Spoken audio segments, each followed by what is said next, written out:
Welcome back to the Coach Jason Reuter Show here on the Bear Network. I'm your host, Gary Olman. As we talk about Bearette basketball, our shows are all produced here in Studio H12 on the campus of Bradford Central High School. We appreciate Mr. Winsroy and his students making these possible for your viewing pleasure. Coach Reuter, we are, 3 weeks into the season now? You're sitting here with an unbeaten 7-0 record. Not really had any truly competitive games that I've seen. I've seen them all but the Lebanon game. And Bears are off to a good start. We've got some strong competition coming up. We're recording this on a Wednesday. We had a game last night, our first district game of the year, on the road at Udawal, and they're not competitive with the Bears yet, and you had an overwhelming win there last night. Next week, looking ahead, we've got a Tuesday game at McMinn County, which is no longer a district rival. It's District 5, we're 6. Thursday, a big game, we've got the Bartlett Lady Panthers, runner-up to us, 2 consecutive years of state finals, coming here to play on our floor. Sure. How did that game come about? I've been asked it a dozen times. Me and the coach from Bartlett, Coach Shapley. Coach Shapley, Wes, he's texted me this morning. Matter of fact, just confirming we do have a JV game at I'm pretty sure it's 4:30 and 6 on Thursday. JV girls at 4:30, varsity at 6. No boys, just girls only. That's next Thursday, the 18th. Yeah, we were at the half court line before the state championship, and he just said, "Hey, before we start this game, what about?" I think he knew we would have a good team coming back, and he would too. And he said, "How about if I come over to Bradley Central and play you guys and play Cleveland?" Yeah. And he said, "Can you help me out?" So I give him the Cleveland number, and now I didn't promise him any trip back to Memphis. This was his own accord. I think he wanted to come over and play us here, and that's before we ever played the championships. We don't know who's going to win, but so me and Coach Shapley I said, yeah, I'll save a game for you, and we worked out the dates. We had to go back and forth. We first had it. There's a wrestling tournament here that's been going on for I don't know how long, 25, 30 years. Bradley Invitational. But it's that weekend. So we first were going to play on Saturday, and then we had to go back and change it. I got my ducks out of a row. But, the guys willing to come here all the way from Memphis and no return game promised, I couldn't turn it down. It's good for us, good for him, and I appreciate, he's playing a very, I've looked at, last night when I got home from Udawal, I sat down and started looking ahead a little bit and looking at Walker Valley film a little bit, and I got looking at Bartlett's record. I think they're maybe 6-3. You say 3 losses already, but when you show me a man's record, I want to see who he's played. Exactly. And he's went to Texas and played he got beat by a top 20 team in Texas, and we have one common opponent we haven't played yet, Clarksville Christian. They beat them by 2 the other night. I don't know anything about Clarksville Christian other than they've got a very talented sophomore, the coach's daughter. She's one of the top 10 sophomores in America.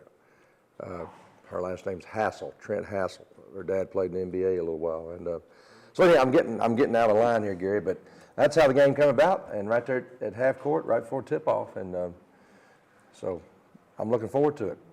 Well, just to sort of follow up on next week's schedule. Now, this Friday night we've got Walker Valley coming here, and we'll talk about that just for a second. But next Tuesday at McMinn, and next Thursday here with Bartlett, and next Saturday that game at Clarksville, the Christian girls that. Yes. And they'll come back here later on in the year too.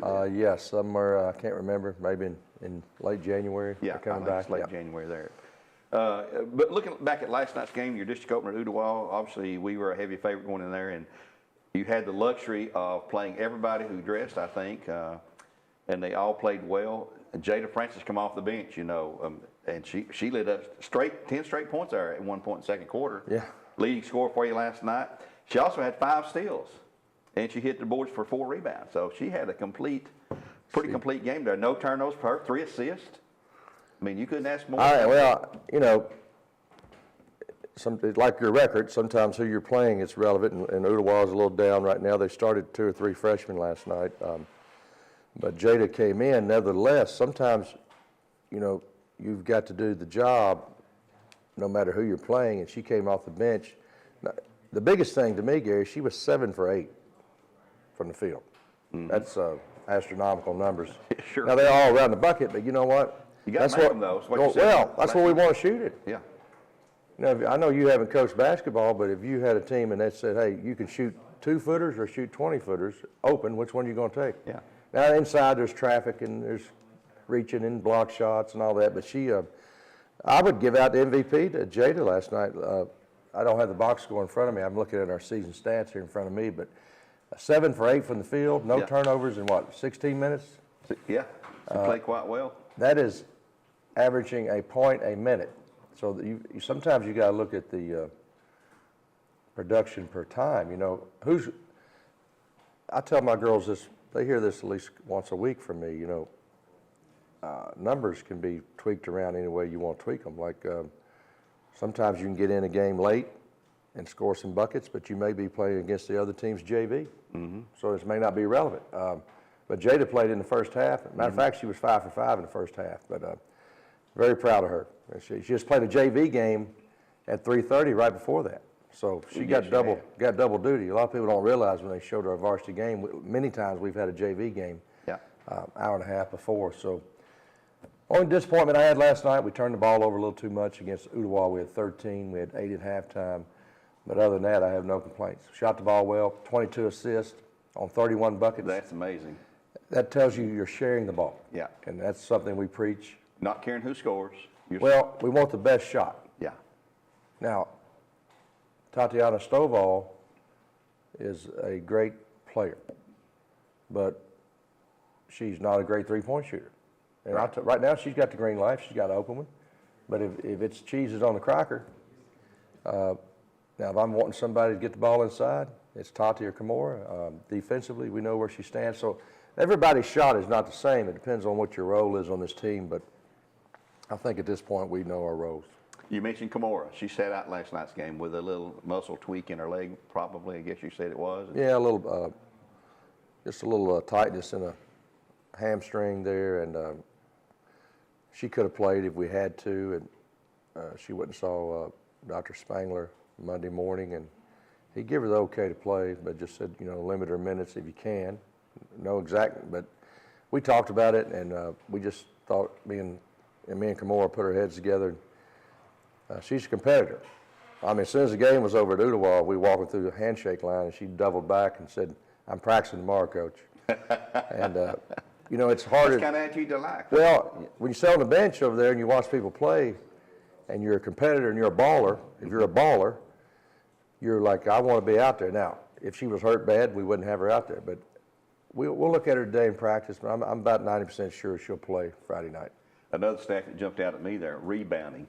Yeah, 39 rebounds to only 10. Yeah. That's just domination on the boards. And we're a taller team than they were. Yeah.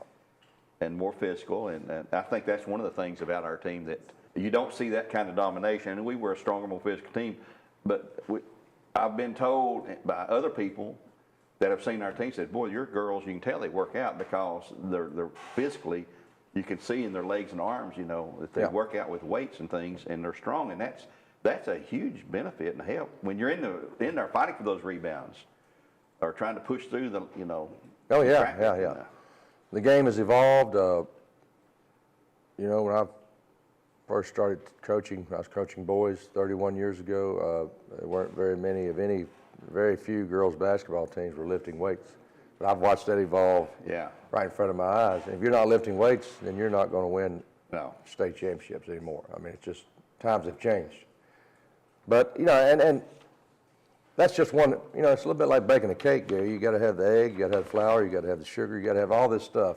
That is one element of many that you must cover, and that takes extra time, and that's extra effort, and that's staying after practice or before practice, and that's commitment from players, coaches, and I think what you see on the floor is a lot of people want to know how you get there. I can tell you, you got to go to work. It's a lot of hard work. And it's not just one season. That's a cumulative, you know, that's accumulation of several years of work.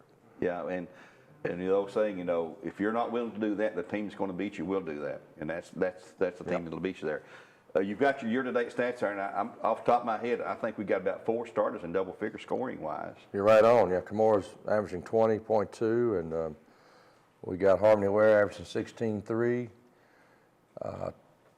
Tatiana Stovall averaging 11.4, and Avery Brewer averaging 10.9. So 4 of our 5 starters, Malia Wilcox is averaging 4.3, but as we all know, she's a little bit of a throwback, a little bit of an old school type point guard. You know, shooting is not the first thing on her mind. I mean, last night they left her open. You know, we've seen this several times now. First shot of the game. I know you won at Lebanon. They really packed it in. I mean, it was blatant. Like, we're sagging in, and they backed off. They had 2 feet in the paint, and she kind of made an eyeball at me, and I'm like, what are you waiting on? I think she was 3 for 6 from really? 3 at Lebanon. Yeah, she can shoot the So ball. people are trying to scheme different ways to beat us, and I would too. And I know my team better than anybody. I'm not going to give any secrets out here on the coaches show, but if you want to back off Malia, that's all right. We'll take our chances. Yep.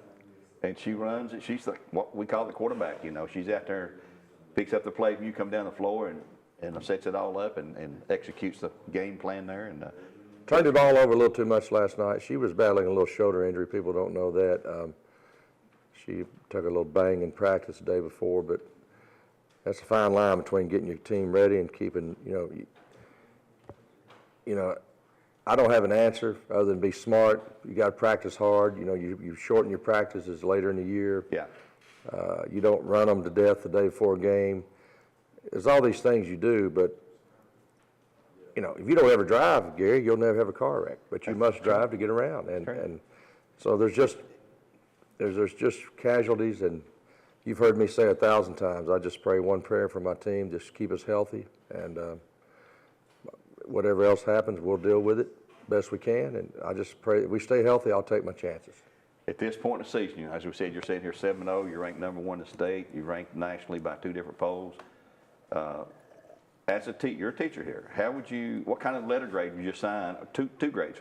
Defensively, what kind of letter grade would you assign? Offensively, what kind of letter grade would you assign to the team right now? Well, we're holding our opponents to basically 31 points a game. I'm going to give us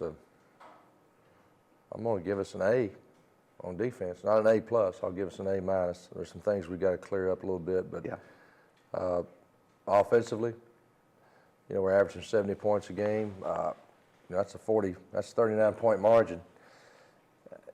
You know, coming into the season, Gary, I thought I had a pretty challenging schedule. You know, River Ridge, number 2 team in Georgia. Mm-hmm. But, you know, that game, we shot it well. First game of the year, I was a little worried. But when you shoot like we did that night, we were going to beat anybody. And in Lebanon on the road, you know, they're kind of a sleeper. They're not in anybody's top 5 or 6 teams in 4A basketball, but they're on the fringe of that. So we went up there and won easily. And I can go on down the list. You know, Ensworth, Lincoln County, there's a good chance they'll be back in the state tournament. Knox Catholic, I think we made a pretty decent team look bad up there because of our defense. So, and then Cleveland, you know, they're under the injury bug that we just talked about. But, you know, I can't worry too much about that. And then last night, Ottawa was the first team on my schedule I thought would be, I guess I'm saying, a level of caliber team that we could win easily. Yeah. That's the first one on my schedule that I just thought, okay, we're hands down just physically better and more athletic. But with all that said, if you sit here and gloat about being 7-0 and we're heavily favored Friday against Walker Valley, we'll be heavily favored against McMinn County, and then you got Bartlett coming in. So if you're not pushing your team behind the scenes, like I expect today's practice to be more competitive than the game last night. If it doesn't, if we just go through the motions, then we're going to get our butts beat because we're not ready. Well, it's going to be fun. And I'm just looking, we've won 13 straight district regular season titles, 14 straight district tournament championships, 9 straight region tournament championships, 13 of the last 14. Been in the state 5 of the last 6 years. Won 3 state titles in 19, 23, and 24. Been in the state 9 of those 14 years you've been our coach. Those are just crazy numbers, off the charts for most any school that you would talk to. They'd be tickled to death for just a couple of those accomplishments. what keeps you motivated as a coach, Well, we all have egos, and egos can be good and they can be bad. When you get a taste of winning, the taste is very, very good. And to get back to the mountaintop is what keeps me going. Of course, there's relationships, and there's a lot of victories along the way. We take trips. I think these girls will recall back. We're going to Miami, Florida this year. Oh, yeah. As you well know, we go somewhere pretty nice every year. Now, it's a business trip. We're not laying out by the poolside. But you get a chance to get away and bond even. Well, and you get to see things you haven't seen. We usually give them some type of culture experience or take them, you go into different places. You get to see some stuff. Last year, we went to Destin. Year before, we went to Charleston. We've only flown one time in my tenure here to Phoenix to the Nike tournament back in 18, but we're flying to Miami, and that will be a very enjoyable trip. I pray that we have safe travels, but you get to go 5 nights to Miami right after Christmas. Not a lot of girls get to do that. No. And it takes a tremendous amount of money. We have to do a lot of fundraising. There's just a lot of expenses that go along with running a program like this that people don't realize. When you come to a ball game on Friday night, you're going to, we got a tremendous amount of expense to run a ball game, from security guards to ticket takers to referees. So what keeps me motivated, Gary, is this may not be the correct answer you wanted to hear, but winning is what motivates me. Why we keep scoring? Winning. So, and you're not going to win all the time. Right. And I've got really good players. And you show me any successful coach, and I'm going to give you one thing they all have in common. They have good players. Yeah. Now, what they do with them, do they develop them? Do they push them? Do they put them in the right spots? Do they, there's a lot of ways to get here in Chattanooga. We'd go through McDonald, we'd go down the interstate, we'd go to Harrison Pike. So there's a lot of ways to win. Man-to-man, zone, press, shooting the three, pounding it inside. But I think my job is putting the right girls in the right spots, and I make mistakes every day. But there's something about a group of people pushing for one common goal, paddling the boat the same direction, is inspiring to me as a coach. I think just the teamwork and the bonding, like you said, and we're all chasing something together. Same goal, yeah. Yeah. And the trip to get to that goal a lot of times is, hey, that's where the fun part comes in, because you're going to Miami, you're going back to Orlando in January, looks like, too, there. Yeah, we were supposed to go to D.C., and I don't get into all that, but we're going to Orlando too, and we are set to play the #1 team in the nation, Montverde Academy. And I don't know exactly, that got through together. There was, just for people out there listening, the D.C. thing got canceled by the promoters putting it on. They're still having it, but there were 16 teams around the country supposed to go, and we were one of them, and all expense paid, and it fell through. So what's happened is some of us that got caught in that mess, Montverde reached out and said, hey, what about coming down here? So there's at least 4 of us, maybe 6, going to Orlando. That's in that top 20 teams in the country. So we're going down to win, but we may play a team that may be just too daunting. We'll see. Well, we'll find out there. And we've got the She Got Game Classic going to early January. Do you know who's playing there yet? Yeah, well, Hazel Green. Hazel Green out of Alabama. 6 or 7 time straight. That'll be a challenge. I think they got 7 classes, Gary. Yeah. I think they got too many classes in Alabama. We got 2 million more people, and we've got, well, it's a little tricky. We have 4, and then you have 2. But anyhow, we're playing a team that I think is 6 times straight state champion, and yeah, we're not backing down. I mean, I tried to make this schedule as tough as I've ever had, and I think I believe you've accomplished that. I think so. Yep. Well, and one final thing, I know something that it's got to be a huge factor in satisfaction to you. Within the last 3 weeks, you've had 4 girls sign college scholarships. Your total now, by my count, is 32 different Bearettes have signed college scholarships in your tenure here, and that has got to make you and the parents and the players and everybody involved in the program feel really, really good, because hey, show me somebody else got 32 kids signed during that period. And I think that's accumulation of talented young ladies young girls that came here, and that's part of it. The other part is, I think, hard work is a given. If you're not working, hard work is going to push you on further. But I do think winning breeds winning. I agree. Everybody'd like to have you hear people talk about culture. I think when you come here and play for the Barretts, you expect to win, but there's a price to pay. Everybody wants to win on Friday night, but what are you willing to do the rest of the time? But that's something, I'm very proud of those young ladies, and we've got more to come. There's more future Barretts out there, but that's as much of a compliment to those families and those kids as it is to our program. But when you put it together, then a lot of times you get special things like that happen. Well, we're going to wrap things up here, Coach. I appreciate your time as always there. Folks, we need you out here Friday night, rivalry game, county rival, Walker Valley coming in. It's also a very special night. We're going to introduce the 2024 class of the Bradley Central High School Hall of Fame, and you're going to know every one of these names when we're having a banquet Thursday night and present them to the crowd here Friday night between the varsity matchups. So be here for that because it's a great thing there, Coach. I'd also like to add, as you know, and a lot of people know, Lynn Jones has been sponsoring elementary schools to come to our games, and I know this is the first time we've ever done it on the Walker Valley. Our two biggest gates are Cleveland and Walker Valley. Right. And I know that sounds pretty daunting to throw that in on top of that, but just the way our schedule worked out, it's just the way it worked out. We had to do it on this time. We got some more coming, but we'll have a so it's going to be a packed house, a great atmosphere. You'll see young kids running around on the court and around the hallways. There'll be kids everywhere. I think Yeah. I think Oak Grove and I'm not sure. Oak Grove and maybe Taylor are going to be here. Yeah. So it'll be a great night. Come out. Come early. Come watch the girls JV starting at what, 3:30? 3:30? Yep. 3:30, and then the boys JV, and then the varsity matches. mean- They've worked hard. They need. $7. You can watch 4 games for $7 an adult. I mean, that's pretty cheap entertainment. That's great entertainment there. It's Yep. a lot cheaper than you can go to the movies or anything else for Yep. it. So come see us here Friday night.